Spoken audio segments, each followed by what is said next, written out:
Let me just tell you a bit of a story. So I'm feeling a little bit lost in the psychedelic world, but I'm into it since 35 years. This is because I'm one of the proponents of the European approach to using these drugs in psychotherapy. But this approach has been not honored in any way during the last 10 years when the psychedelic renaissance came up, because we were hung up with the psychedelic approach of using these drugs, which is a different one that the one I want to introduce you to. But what about the light? This is not really good. However, okay, my disclosures. So I'm the chairman of the International Society for Substance-Assisted Psychotherapy, which is internationally active, and I'm consciously not doing any kind of counseling or consultations with companies beyond these two ones. I'm one of the discoverers of the use of bromo LSD in cluster headaches, and therefore I have a patent about that and cooperating with Ceruvia. And I'm also involved in consulting with a company in Canada which is doing microdosing research, because I wrote a book about it and have some knowledge about it. And here is that society. So, okay, we start directly into psycholytic therapy. What were the origins of that model? Is there not any possibility to lower the light a bit? Or? We don't have to turn on the room lights, but I've tried to dim some of them. Okay. So first, we have narcoanalysis as the original predecessor of these therapies, but it has a different mechanism of action. And therefore, we might say that psychoanalyst from Italy, Baroni, used first some mescaline mixed with cognac in his patients in psychoanalytic procedures. And then there were some researchers exploring in the 1930s and 40s the use of daydreams in psychotherapy. These were the predecessors somewhat. And then Arthur Stoll's study in the first systematic study with LSD at Zurich University Clinic in Switzerland has been done in 1947. Here, a rare picture of him. And that gave a kind of sensation among the psychotherapists at the time, because they thought, okay, if a substance can induce regression, intensification of emotions as well as imaginations, then we might use it in psychotherapy. And so Ronald Sandison from the UK, Leuner in Germany, and Stan Grof, quite well known, in Czechoslovakia, were initiating these trials. And in fact, psycholytic therapy, a model I will go into further, has been practiced at 25 European centers and just a very few in the US. So it was the European approach in contrast to the psychedelic approach in the US. And the term was originally coined by Sandison. There's no photo available, so this one is available, but you can't see that much. It was coined at the first European symposium on LSD in psychotherapy, where Sandison brought up the term, and it is an approach which uses much lower doses. So it's not microdosing, but it's also not mini dosing, but it's lower dose, so to say. So with psychedelic therapy, we are in the range of 250 to 500 usually, but here we are in 50 to 100. And we have serial sessions, not one. We are working through the material with the patients over a course of different sessions. And we have treated inpatients as well as outpatients. So may introduce that. I'm a pupil of Hans Karl Leuner, one of the originators of the approach, and I've worked with him for some years, so I've learned it from him. And there was also a method used when the patients were on the ward, on the psychotherapy ward for, let's say, 6 to 12 weeks. They had weekly sessions, and afterwards, when they are out of the clinic, they could come back for another session and will be hospitalized for just 2 days for the session. That has been called stationary interval treatment, and also has been developed by Ronald Sandison. So what is the setting that is interesting? Because we have different rooms with sitters. There's no Is it? Oh, yeah, it is here. So we have different rooms with one sitter for each patient, and these are individual sessions, so to say. And afterwards, the people meet the patients as well as the sitter and the therapist meet in the group room, sometimes also accompanied by some art therapy, which the people do directly afterwards, and then they discuss their results from the sessions. And as you can see here, this has been a hospital financed by Sandoz, the developer of LSD and psilocybin, especially for LSD treatment in the middle of the hospital. And you see here the different rooms, and here's the group room area, right? So the setting itself, it's quite different from psychedelic therapy because you have the patient in long-term psychotherapy, let's say 50 to 200 hours, and the patient has been never left alone, which was there has been a different style of using LSD in the past with leaving the patient alone. But with this model, you don't leave him alone. So every time a sitter or the therapist is present in the room. The nurse sits with the patients, and there is a lead therapist which goes through the room by room, for each room for, let's say, 5 to 10 minutes. And then he starts again to go around looking out for the patient. And we have tape recordings going on, and we are asking the patient to bring a written protocol to his next session so that we can go over the material which has been produced. And there is definite psychotherapy for integration, and usually we have implemented these psycholytic sessions in the course of the therapy so that you are kind of getting every 3 weeks, you get a psycholytic session, and in between you get 4 conventional psychotherapy sessions to go over the material. And as you might know, there was quite a hype in the late 1960s, and I have to mention that there have been 3/4 of all the publications about the use of hallucinogens in psychotherapy were about psycholytic therapy, not about psychedelic, which was much more rarely used in some American centers. And here you can see me with Professor Leuner in such a little room where the patient was in fact under the influence of a hallucinogen. And Leuner was sitting beside him, taking his left hand and trying to get an impression if the person is anxious, under tension, sweating, or stuff like that. And he would go to calm him down and get him in an appropriate fashion, talk with him about the material. We sitters were instructed not to talk as much to the patient because the flow of experience of the patient should be given the pass, and you're not intervening as much. Just the lead therapist usually intervenes, but if the patient is talking to you, you will be talking to him. Oh, sorry, I got the wrong button here. Okay, it was quite distributed in the UK alone. There were 5 clinics and even 75, I've learned recently, outpatient therapists using it. And so you could say that's an English approach, if you want. There were nowhere else where more therapists working with that approach than in the UK. In Czechoslovakia, they had also quite a bit going on with 5 clinics and some outpatient therapists. In the US, there were just 5 clinics, which have also, beside the psychedelic approach, used the psycholytic approach.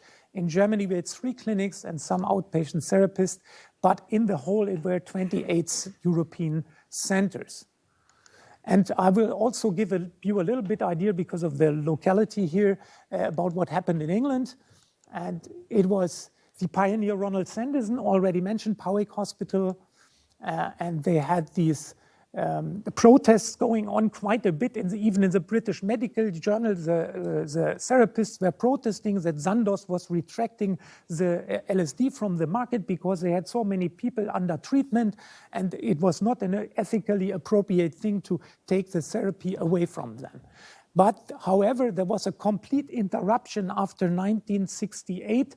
nobody is alive anymore, as far as I know, from these early therapists, and they had a complete interruption until the first breaking conference here in respect to psychedelics and research about psychedelics. But it has to be mentioned that Nicholas Mellison has conducted as a broad survey, including all the therapists and all the clinics, about complications or potential complications with psycholytic therapy, and they came to the conclusion it is not a risky way of doing the therapy. Okay, here we see something else. I will leave that for its own a bit. This is artwork from my friend Harry C. Kane, which has been also published in book form, just as a pause.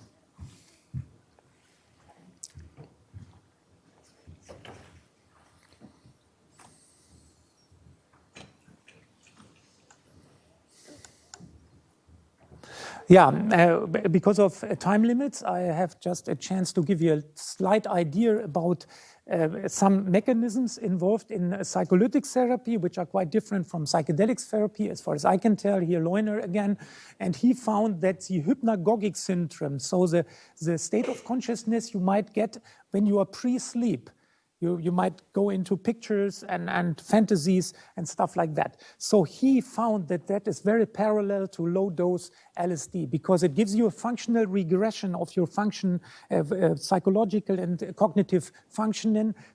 You're getting into a passive state of consciousness. There is a certain narrowing of consciousness, which you can also experience with the low-dose LSD. There is a loosening of association and a dreamlike kind of thinking more in pictures and loose associations.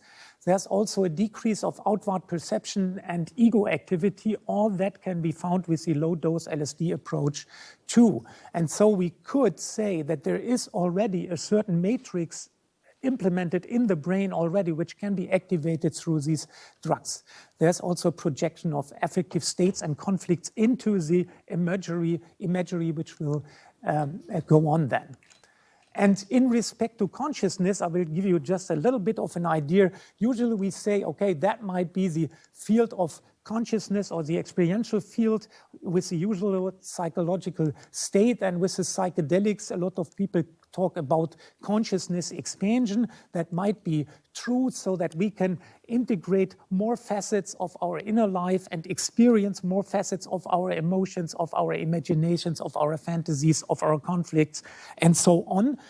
But it is also true that you see during psychedelic therapy as well as psycholytic therapy also a kind of narrowing of consciousness when the patient is kind of focusing on some issues or some inner events.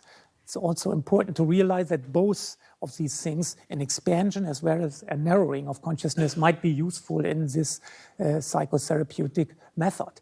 And just to give you a little glimpse of it, you might have heard about ego functions, which have been explored in psychodynamic therapy mainly. And some of these I have put it in this sketch, but what I want to make clear is that we are talking so much about ego dissolution today, but with psycholytic therapy, we have an ego alteration. And that can be symbolized that way, so that some ego functions might be reduced, but still intact. So there's a pattern of altered ego activity, if you want. And that's the base of psycholytic therapy. So if we take the ego strengths, you might have heard, and the ego functions, they are kind of a little bit altered, but not dissolved. And I've symbolized that way. And this is a major feature of the psycholytic approach. There is still left a so-called reflecting ego remnant during the intoxication, with which you can somewhat steer your perception and even the experience. So, in both directions. And that means that you are fully conscious of the experience, and you are in communication with the therapist maybe, and with yourself, and you are able to steer the experience. So psycholytic therapy means if you take too high of a dose, the reflecting ego remnant is gone. And then you're out of the therapeutic window, so to say. right? And so to remind you, ego functions are not gone, they are altered and partially reduced, but partially intact so that you can really handle the experience somewhat more than with the psychedelic approach. And this reflecting ego remnant, a concept by Leuner, has been adapted by the psycholytic therapist at the time. And another important point is what is mainly a function of the dose, which is the form of the course the psycholytic session will take. And this has been laid the groundwork in Leuner's monograph about the experimental psychosis, as it was formally called at the time in 1962. And there are two courses which can be differentiated. There is the continuous scenic course, so it means that you are experiencing a smooth flow of experiences, of images and insights in a kind of daydream-like state of consciousness, and these are holistically integrated with your feelings and other features of the experience. This is contradicted by another course is the stagnating fragmented course. If you give too high of a dose, the reflective ego remnant is gone and the people go into a kind of erratic, psychotic-like experience. There is a certain overexcitement, so to say, and the experience is fragmented, disintegrated, so to say, with your affectivity, and there is a more erratic flow of the experience, not a continuous scenic one. So you are, as a psycholytic therapist, you would always look for an appropriate dose, recommended by Sandoz too, so that you will go just into this course. And to give you a little bit more of an idea, I have put a kind of scheme here. So there is a certain, if you want a border, this is, if you give low doses, you're still in the, over the time, you're in the continuous scenic course and not in the stagnating fragmented course, which you might go with a higher dose into, as you can see here. But, however, if the person is experiencing a strong experience, then it might happen that for some moments, it might go into a psychotic-like state, which you can easily bring down by psychotherapeutic interventions. And that's appropriate that it is there for some moments, but not for the whole experience or half of it.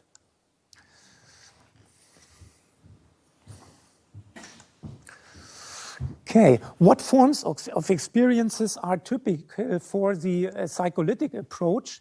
And Hans Karl Leuner has defined them in his clinical monograph about that. And as you might know, Stanislav Grof too. And please realize, read the introduction. He is saying in the introduction that virtually all of the material in his most important book came from the first 50 patients which he had treated with the psycholytic approach in Czechoslovakia. And what we have done is we have, what's going on here? Okay, so we have gone through 15 patients which Hans Karl Leuner and I have treated in the mid-1990s, and we have gone through the protocols with a scientific approach named content analysis and tried to find out what kind of experiences are the people describing in their protocols. And this is the result of that thing. And as you can see, intensified imagination symbolization was quite often in these protocols: somatization, emotional activation, regressive phenomena, cognitive insights, transference phenomena, emotional insights, apprehensions, transparency of defense mechanisms, and so on. So there are quite a set of psychotherapeutically valuable experiences coming up with that approach of taking low doses. And now I will give you a little short synopsis in a verbal sense about the mechanisms of actions.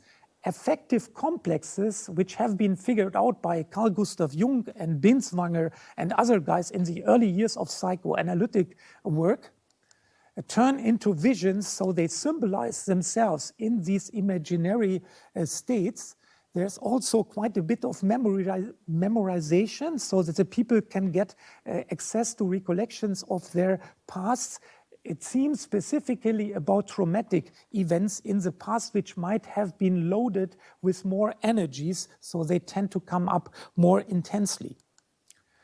And there's also quite an intensification of the transference. For example, if you have had a bad relationship to your father, and the therapist might come in and you can correct that experience in this extraordinary psycholytic state with the experience you are making in the situation when you are under the influence of the drug in the therapeutic situation.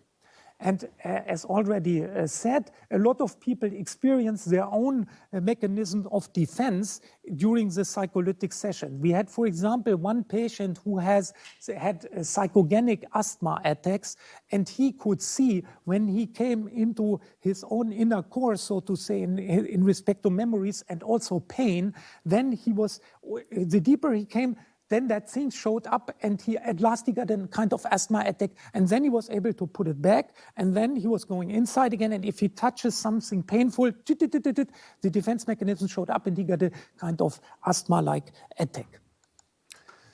There were also productive alterations of scenes. For example, one girl was having a hard time with her mother. She lived alone with her mother, and the mother was coming into a room without knocking and just for controlling her and stuff like that when she was very young. But when she re-experienced that in her experience, she was able to tell her, "Go out of here," right? So there was a kind of coming out of that traumatic event somewhat in her space. And there were also a lot of spontaneous insights and analysis by the patients themselves. So you as a sitter, you don't interpret anything. Also as a lead therapist, you don't interpret, you are helping the experience to go on, right? And I will give you 2 quotes here about it from Ralph Metzner.